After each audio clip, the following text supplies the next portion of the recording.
What's up, everyone? Welcome to the Bass Angler Live podcast. This is the pilot episode. Just gonna kind of see how things go, kind of test the waters. So if you like fishing content and you wanna, talk fishing and do giveaways, make sure you hit the subscribe button. You can see the conditions that I'm fishing here, and if they relate to your fishing conditions, this is definitely a possibility of you catching them this way as well. So before I get into some of the other stuff, again, make sure you subscribe, hit the thumbs up if you like podcasts and talking about fishing and all kinds of stuff like that. So here you see my lines hitting the top of the water, and I'm trying to get my bait unstuck, and with the line slapping the top of the water, as soon as it comes unstuck, the fish is on. And that it kind of gives you a key that it's a possibility that top water could be a key way to catch them here. So remember that, if you're catching fish with your line slapping the top of the water. Oh yeah, that's a good one. And you got the second it comes loose, there's a fish on or close to it. Definitely top water could be the deal. But this could have just been also my chatterbait. The actual blade hitting up against a rock that it was actually stuck on. So it could have been that as well. But it happens a couple times throughout the day. So I picked up the pattern pretty quick on the fish and ended up having a pretty good day. And here you can see again, stuck again. Got my lure, my chatterbait free. Reeled it in, pitched back to the exact same place that I got stuck, because I knew earlier that I had hooked up, and he must have followed it out from that rock or something, because he nails it. So the second time that I'm stuck, line slap at the top of the water, and I get my bait unstuck, and then a fish ends up getting on right after that. The boat I have is a Smoker Craft. It's an all-species boat. We go for lots of different types of fish, and you'll be seeing that throughout the year on my channel. It's one of my goals this year is to make sure I get out more different types of species of fish. Put down that I put down the spinnerbait, picked up the chatterbait, and boom, another fat one. But I'll have a fully loaded kayak here soon and be in the KBF tournament, so good practice. It's a good boat to be fishing for multiple fish Got for. some little messed up jaws here. You can see he's chewing around on the rocks. But that's a good indicator, seeing that, those red lips. It's obviously telling you that these fish are feeding around these rocks. Get you back in there. And the app that I'm using is the Anglr app. They're all close to the same I'm going to size be doing as the other one. a giveaway of one of those, so make sure you put that down below, or Make sure that you check out down below the giveaway link. I'm going to be giving away an Anglr Bullseye. You can download the app for free, and start marking your catches and your spots. I was just saying, sometimes these larger rocks create more of create a bigger shade, a bigger ambush point, a better sound barrier from the boat traffic, and they tend to hold some of the bigger fish. So if you really wanted to try to get that kicker fish during a tournament, a lot of the times looking for that bigger rock over the smaller rock is the way to go. And they set up on rock points and different things like this, just the same way they set up on all other points. This one just came straight off that rock point there.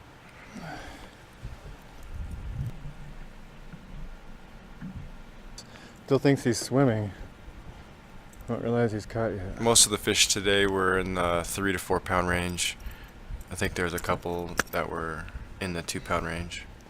Nice to see a lot of these bass haven't been caught yet. A little owie there though.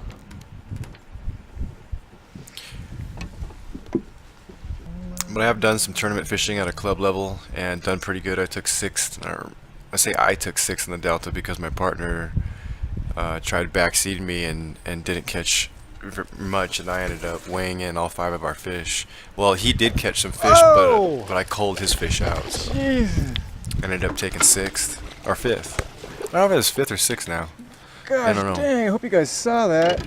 Anyway, I Just like think it jumped was out of fifth. water Though. to get that. No, it was 6 for Jesus. sure. It was 6. We took 6. That's a white bass, I believe. Gosh dang. That hit that Go you just ahead saw and right there, that was get out of here real quick, though. you know, those bass, man, those things get crazy. Those I don't need wipers, pliers. they're very, very aggressive. And they're one of the main food sources for the bass in here. So using those, you know, silver and black lures, white and black, is definitely a key way to catch them. And you know, I've tried using gold blades, and silver just works so much better, even though the water's There's a murky. wiper right there. Pretty big one. Definitely long enough. So, pretty cool.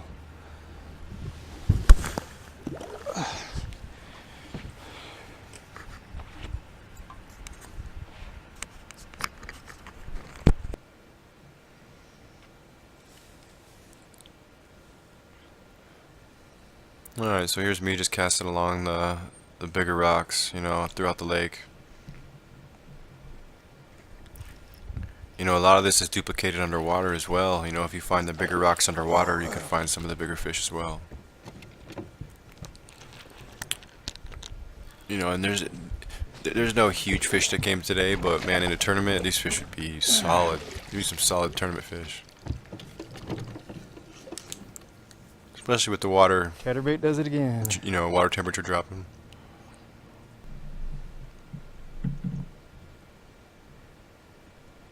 But really pitching right next to the rocks is the key, because these fish are sitting right next to the rocks, and they either have to get out of the way of your bait or eat it.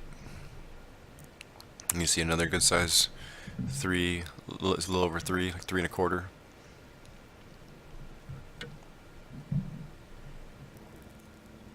And I could have easily limited out today with, or this day with 3.5.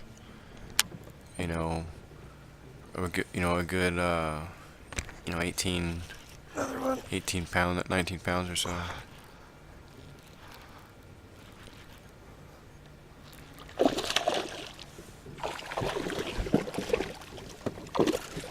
These fish are feisty, I'll tell you what. And the bob. Chill out, dude. They are, you know, there's, because of the other species in the water Just racking. besides themselves, and they know it. Just racking them. They're just extra violent.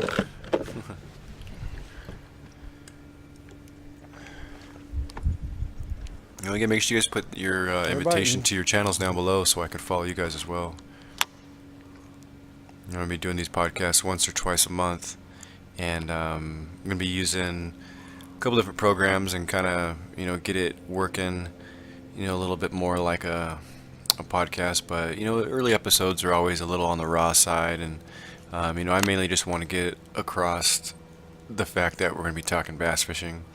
You know, Fish are ultra shallow. different episodes, talk about different stuff. Like- So make sure you subscribe to my channel. Don't Like forget to 12 hit that to subscribe button. 24 inches of water.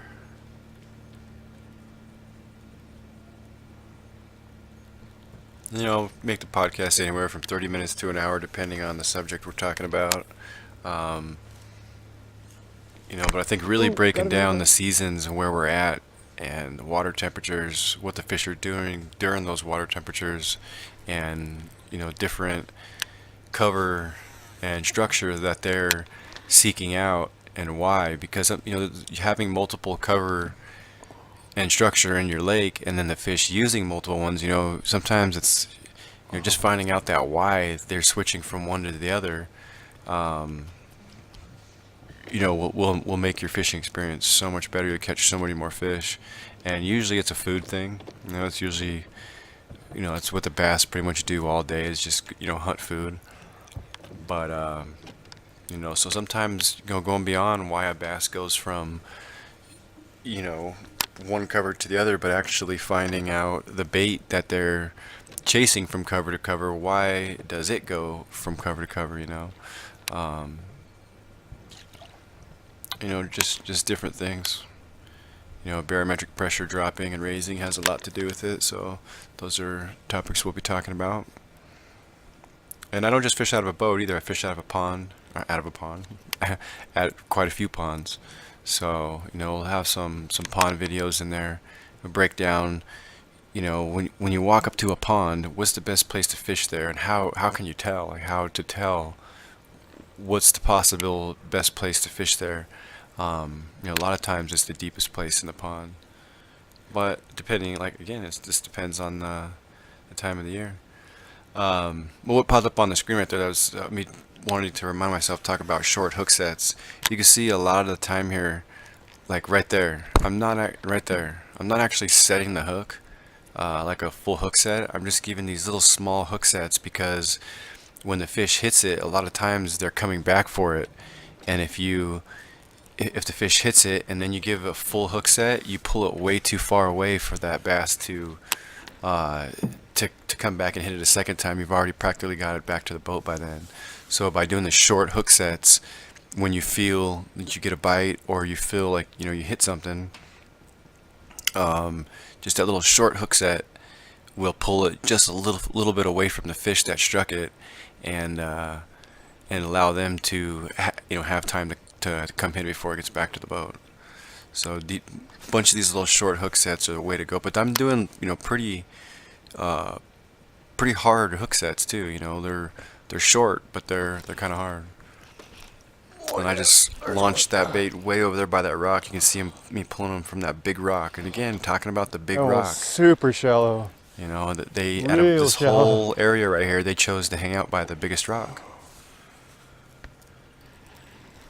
So if that doesn't tell you, if that doesn't tell you something, then you could just be one of them stubborn guys. This was the day of my girlfriend's baby shower, and they were blowing me up, telling me to Fucking chaos over get there because it was like a co-ed one. But What do you want? one of my best days of fishing of the year, and I had to leave early. Kind of sucked, but it was nice seeing everybody there.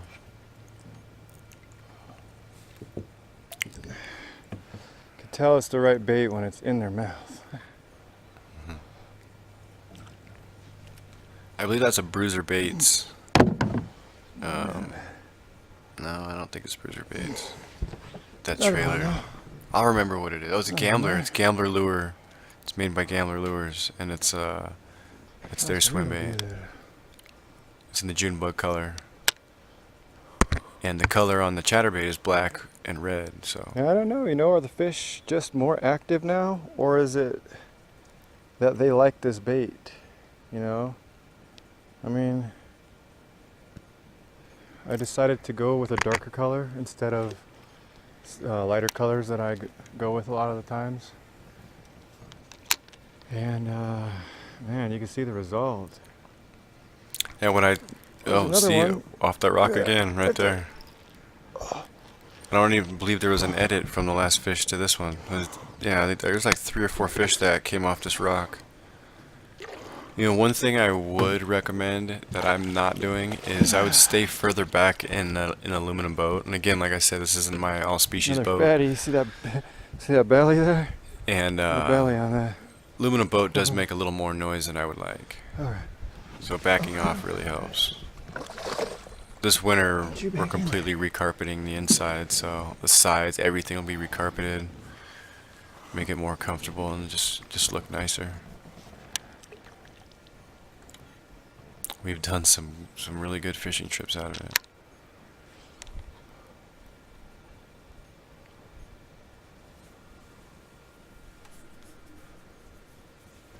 The bite is on, yeah. If when you're catching multiple fish out of one spot, that tells you that fall bite is in full effect. Like it's on. It's not. Oh, I think the fall bite's starting. It's on, and it's been happening, and that's why these fish are so fat. So, it may not really qualify for early winter.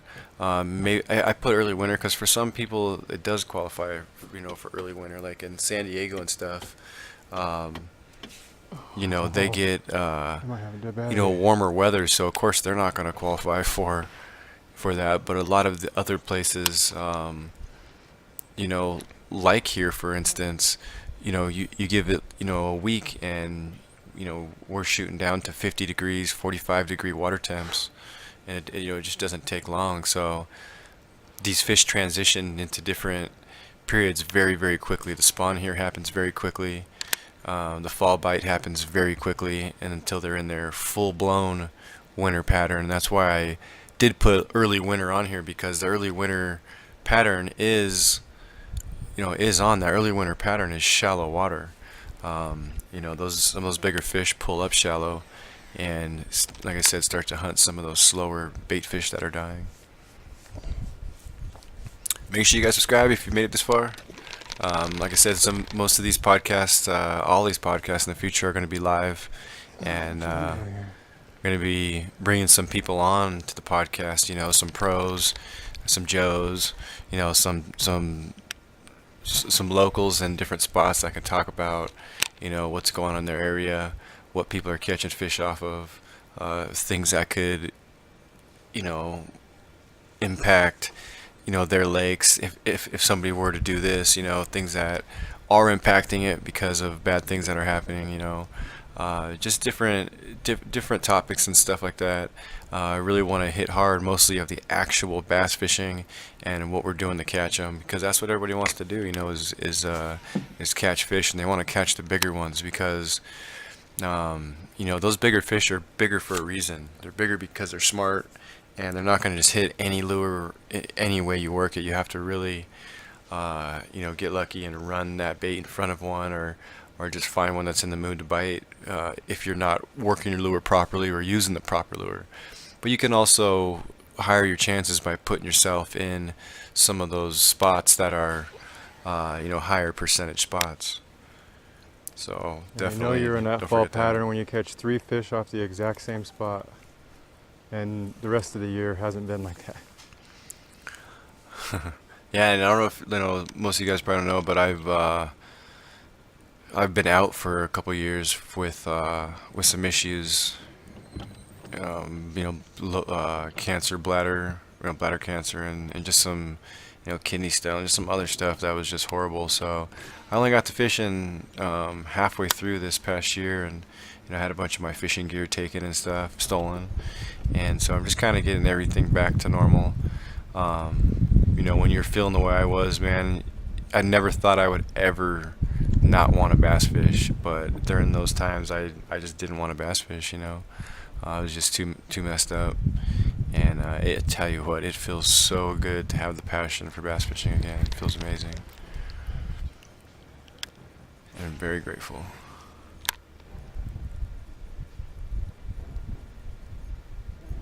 So when we took 6th on the Delta, I believe it was 6th, but it could have been 5th. Again, I don't. It was a few years ago. The water was similar to this, but it was a little bit more sludgy. It was moving, and the bright colors were the deal. Getting that really bright pearl trailer, and then dipping it in the chartreuse, and then having a really, really white chartreuse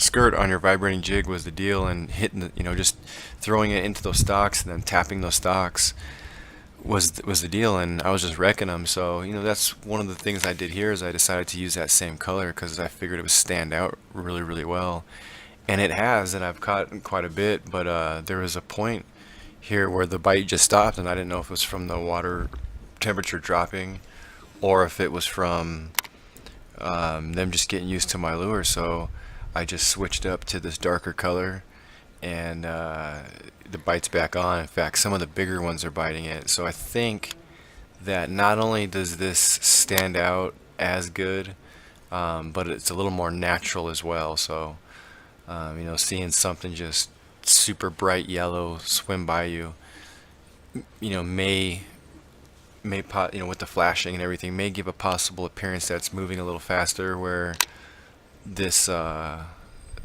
darker bait is given that appearance of it Another moving thing slower. differently that I did with this is I switched over to a swim bait tail instead of a twin tail, like a crazy craw or something with those double legs, because if bass are more keying in on bait, oh jeez, Oh, yeah, that's a good one. Oh, it came off.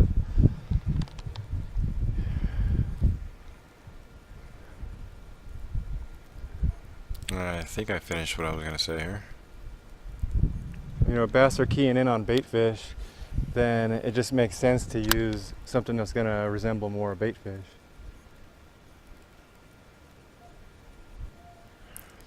Yeah, That one felt heavy too, but it might have been because it was pressed up against that stick. Tough to say. But it did feel like a good fish.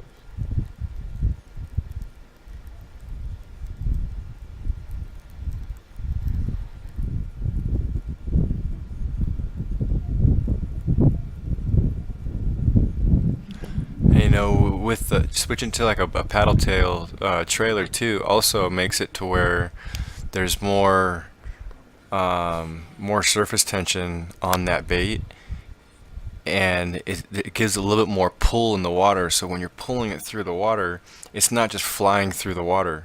It's actually causing the front of that bait to pull that tail forward, and when it does that, it helps activate the blade a little sooner. And that's one thing I've noticed, is that's one of the ways I'm catching these fish, is by making sure that blade is vibrating within 6 inches of throwing next to a target. So you know, if I pull away a foot or two and then it starts vibrating, I'm not getting that bite. And when I had the paddle tails on there, you know, it still does vibrate soon, but not as soon as with the paddle tail. So you know, that twin tail turbo craw is, you know, the legs get to flapping right away. So that's cool. You get that flap right away, but you're not getting the vibration. So I think, you know, as soon as when you use a paddle tail. So you know, as soon as I toss this out there, you know, I'm getting that paddle tail, that boot tail moving, and I'm getting that vibration a little sooner. And it's just you know, a little bit of a bulkier profile, which some of those bigger fish, they like to eat things that are a little more bulkier. It's just a little bit slower to them. And you can see in the video, I just caught somebody's horrible Carolina rig, or you know, it's like a 1980s rig. I don't even think anybody ties a bunch of split shots in a row anymore, do they? Right. Besides this guy. And a lot of people are too lazy to retie. But you got to do it. Yes. I mean, you guys lost big fish from not retying. Come on now, put it down below. Give me some numbers, some pounds. 5-pounders, 6-pounders. What have you guys lost from not retying? Come on, let me know down below. Yeah, so I can feel my line right here just really frayed. So, you know, you never want to play around. You could get a big fish on at any moment, and then you're just going to kick yourself in the butt for not retying.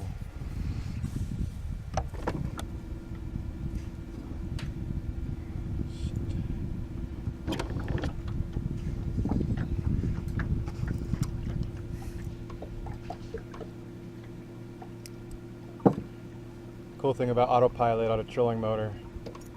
I'm just let this thing just take me where I need it to.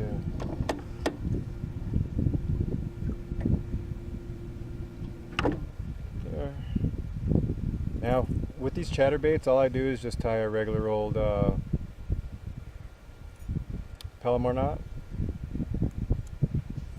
Palomar knot has not failed me. The line that I'm using is 15-pound Cigar Senchi monofilament, and I feel like the monofilament works good when you're casting really close like I am. I feel like the fluorocarbon just kind of, if you're casting close, I feel like it's almost like a braid in a way. You know, sometimes they hit it right at the boat, and you know, as soon as they hit it, it's like, you know, there's too much tension on the line. So if you use a monofilament, if they hit it at the boat or anywhere close, then you still get that stretch, and you're able to compensate on that. The reel that I'm using is my Quantum Burner 7.0. That's a kinetic. Got the Shimano Celis. It's a worm and jig rod. It's a medium heavy.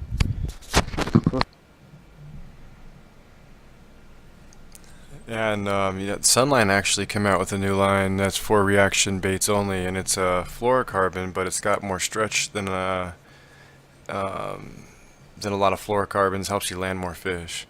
And just how close I am. You want something that, I mean, sometimes you're just sitting there, not realizing, and then wham, you just get it right away. And if you don't have that fish hooked perfect, then you don't have any extra time for him to smash down on it, and especially if you're yanking on it. So having that little extra stretch definitely goes a long way with helping you land more fish. Now, if you're making a long cast, that's different. But being this close, it's definitely I've noticed a big deal. I've noticed that I catch more fish. Now I went back to the end, fished a little bit, and I came back to this rock again right here, and started catching them off this big rock again. And then this is literally 6 inches of water over there. I mean, it's very, very shallow.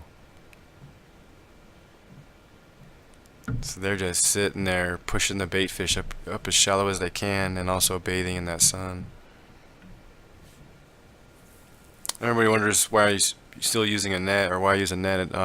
This is one of my main fishing holes, so I just really like to take care of the fish. I like to, not let them get beat up as much as possible. No boat flipping and all that kind of stuff. So, there's a time and a place for that, absolutely. But,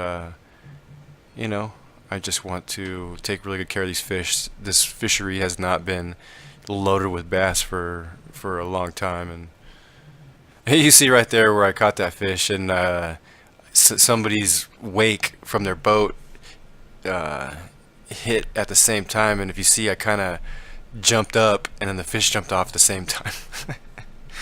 That was a horrible way to lose a fish right there. Well, you guys, I want to thank everybody for stopping by and listening to me talk, fishing and stuff like that. Again, put your guys's, give me an invite down below to your channel. I'll definitely check it out, and make sure you click that link down below and get in on that giveaway. And I'll definitely have some more podcasts coming. I'm just working on kind of the software and stuff like that, so make sure you hit that subscribe button for some more cool content. And like I said, we're going to be talking about all different aspects of fishing, so really throwing it out there to you guys to see what I'll pick different topics and then have you guys vote on them. And I'll try to source information from other people too, so it's not just me. Although I do have, one thing I can tell you is I just flat out catch fish. Wherever I go, I catch fish. So I kind of feel like I understand fish. Fish understand me. And yeah, so some good footage to come, good podcast to come. So click that subscribe button and make sure you check out some of my other stuff here. I got fall transition videos. I got different swim bait videos. The IGFA world record for bass, which watch the video. And yeah, so we'll see you guys later. Thanks for coming out.